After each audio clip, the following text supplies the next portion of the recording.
ఏదైతే చేవెళ్ళ బస్సు ప్రమాదం చోటు చేసుకుందో ప్రస్తుతం ఆ బాధిత కుటుంబాల దగ్గరికి ఎమ్మెల్యే గారు అయితే వచ్చారు. సార్తో ఒకసారి మాట్లాడదాం. ఇక్కడ చూసుకుంటే రోడ్ల పరిస్థితి అత్యంత దారుణంగా ఉంది. ముందు ప్రభుత్వం కావచ్చు 2018లో సెలక్షన్ అయితే రోడ్ అనేది ఇంతవరకు హైవే మీద రోడ్ అయిన పరిస్థితి ఇక్కడ ఉంది. దానివల్లే ఇక్కడ చాలా మంది ప్రాణాలు కోల్పోతున్నారని కూడా ఇక్కడ ఆవేదన వ్యక్తం చేస్తున్నారు. ఇక్కడ చుట్టుపక్కల రైతులు ప్రజలందరూ దీని గురించి మీ స్పందన ఏం చెప్తారు సార్?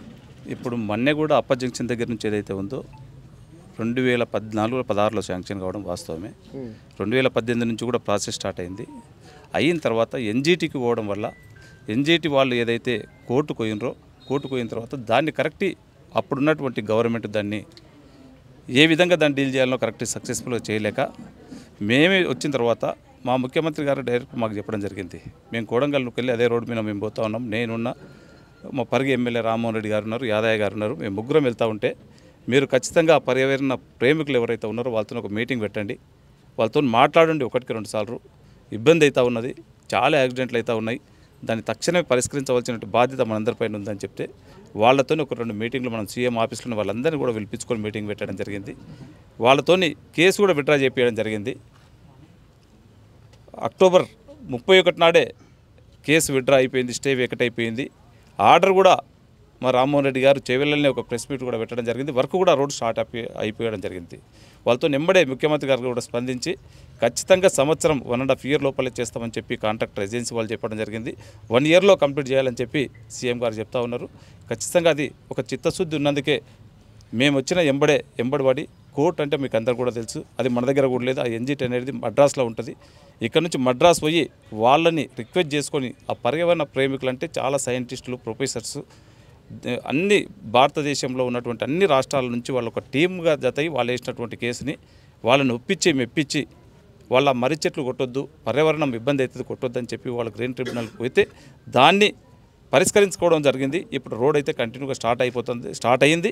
1 సంవత్సర కాలంలోనూ ఖచ్చితంగా చేస్తాము. ముఖ్యమంత్రి గారు కూడా చాలా సీరియస్గా ఉన్నారు. సార్, ఇక్కడ చూసుకుంటే సవితా ఇంద్రారెడ్డి కావచ్చు, లేదంటే ముఖ్య నాయకులు కావచ్చు, కాంగ్రెస్ కానీ బీజేపీ కానీ సంబంధించిన నాయకులకి అక్కడ ల్యాండ్స్ ఉన్నాయి. సో దానివల్లే ఇలా డిలే చేస్తున్నారు. 2018లో అయింది ఈ సెలక్షన్ అనేది, ఇప్పటికీ డిలే చేస్తున్నారు. కారణం ఏంటంటే అక్కడ వాళ్ళకి సంబంధించి ల్యాండ్స్ ఉన్నాయి, దాన్ని కాపాడుకోవడం కోసమే దీన్ని అంతా చేస్తున్నారని ప్రజలు చెప్తున్నారు. దీనికి మీ స్పందన? ఇప్పుడు అక్కడ జరిగినటువంటి సంఘటన దురదృష్టకరం. నేను ఈరోజు రాజకీయాలు చేయదలుచుకోలే. ఏదైతే జరిగినటువంటి కుటుంబాలకు ఒక భరోసా ఇవ్వాలా, వాళ్లకు మనం ఒక ఆత్మస్థైర్యం నింపాలా. ఆ పోయిన వాళ్ళ ప్రాణాలను మనం కాపాడుకోలేము.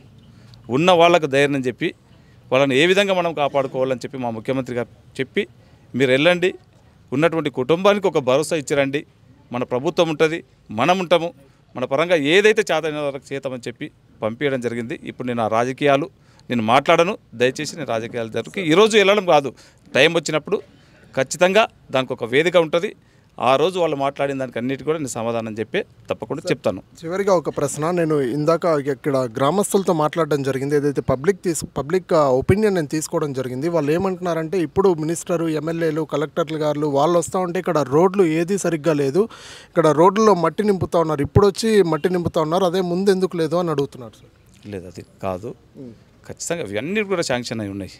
మనం వచ్చిన తర్వాత ఈ నియోజకవర్గానికి గౌరవ ముఖ్యమంత్రి గారు నేను ఎమ్మెల్యే గెలిచిన తర్వాత 100 కోట్ల 1000 కోట్ల వరకు ఈరోజు శాంక్షన్స్ తీసుకురావడం జరిగింది. మన లక్ష్మీనారాయణపూర్ నుంచి మైల్వార్ కానివ్వండి దాదాపు 150 కోట్లు.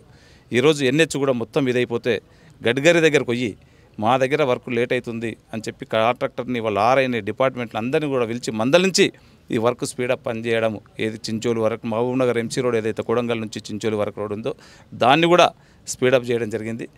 ఈరోజు తాండూరు వికారాబాద్ రోడే కానీ దానికి అడిషనల్గా అంతకొద్ది ముందున్నటువంటిది కాకుండా ఇంకొక 50 కోట్లు వెచ్చించి ముఖ్యమంత్రి గారు తనకు తీసుకుపోయి శాంక్షన్ చేయించి ఆ రోడ్డు కూడా స్టార్ట్ చేయడం జరిగింది. ఈరోజు కాదు, గత 4-5 నెలల నుంచి కంటిన్యూగా ఎప్పుడు లేని విధంగా ఈసారి తాండూరులో వర్షాలు పడడంలో రోడ్లు స్టార్ట్ చేయడం కొద్దిగా లేట్ అయిపోయింది.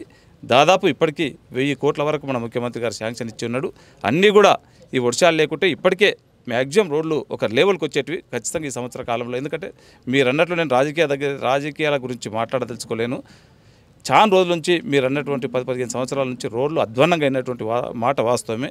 ఈ 2 సంవత్సరాల నుంచే నేను గెలిచిన తర్వాత రోడ్ల మీద ప్రత్యేకంగా దృష్టి పెట్టి ఖచ్చితంగా ఈ సంవత్సర కాలంలో అన్ని రోడ్లు కంప్లీట్ చేయించే బాధ్యత ముఖ్యమంత్రి గారి సహకారంతో నేను తీసుకుంటాను, చేపిస్తాను. సార్ మీ గురించి నేను విన్నాను చాలా చోట్ల, అంటే మీ ఏదైతే కార్యకర్తలు వాళ్ళు ఉన్నారో వాళ్ళతో మాట్లాడడం జరిగింది. మీరు వచ్చిన తర్వాతే ఇక్కడ ఆ అభివృద్ధి అనేది కొంచెం స్టార్ట్ అవుతుంది, జరుగుతుంది. ముందు ప్రభుత్వంలో అత్యంత దరిద్రంగా ఉంది ప్రభుత్వం, దోచుకొని తిన్నారే తప్ప ఇంతవరకు ప్రజలకు పెట్టిన సొమ్ము అంటూ ఏదీ లేదు అని చెప్తా ఉన్నారు. అంటే మీరు వచ్చిన తర్వాత ఎన్ని రోజుల్లో పూర్తయ్యే అవకాశం ఉంటుంది, దానికి ఒక క్లారిటీ ఇవ్వండి. నేను చెప్తా ఉన్నాను. నేను వచ్చిన తర్వాత ఫస్ట్ 6 months ఏం కావాలా ఏం చేయాలో ఒక మంచి ప్రణాళిక తయారు చేసుకున్నాం. ఆ తర్వాత 6 monthsలో కంప్లీట్ శాంక్షన్స్ ముఖ్యమంత్రి గారి దగ్గరికి తీసుకెళ్లి 1000 కోట్ల రూపాయలు అన్ని రోడ్లు శాంక్షన్స్ తెప్పించుకున్నాం. ఆ శాంక్షన్స్ అన్ని కూడా టెండర్ ప్రాసెస్ ఇదంతా కూడా అయిపోతే ఒక సిస్టమ్ ఉంటుంది. ఇది ఏ రోజు శాంక్షన్ తీసుకొస్తే ఈ రోజు అయిపోయిన తర్వాత రేపు పొద్దుగాల రోడ్ స్టార్ట్ చేసుకోవడం అనేది ఉండదు. అది వ్యవస్థ ఒక సిస్టమ్ అనేది ఉంటుంది. ఆ సిస్టమ్ ప్రకారం మనం ఫాలో అయిపోతున్నాం.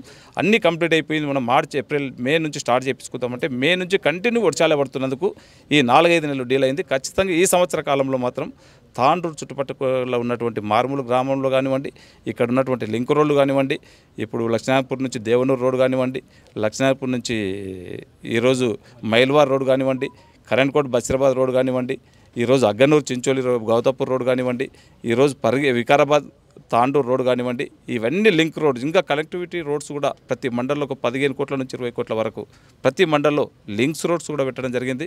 ఇవన్నిటిని కూడా ఈ సంవత్సర కాలంలో ప్రతి ఒక్కటి కూడా చేపించే బాధ్యత నేను తీసుకొని చేపిస్తాను. చివరిగా ఏదైతే కుటుంబాలు ఉన్నాయో, ఎవరైతే నష్టపోయిన కుటుంబాలు ఉన్నాయో వాళ్ళకి చివరిగా ఏం చెప్తారు? వారికి అందరికీ ఆ పోయిన ప్రాణాలు మాత్రం మనం తీసుకురాలేము.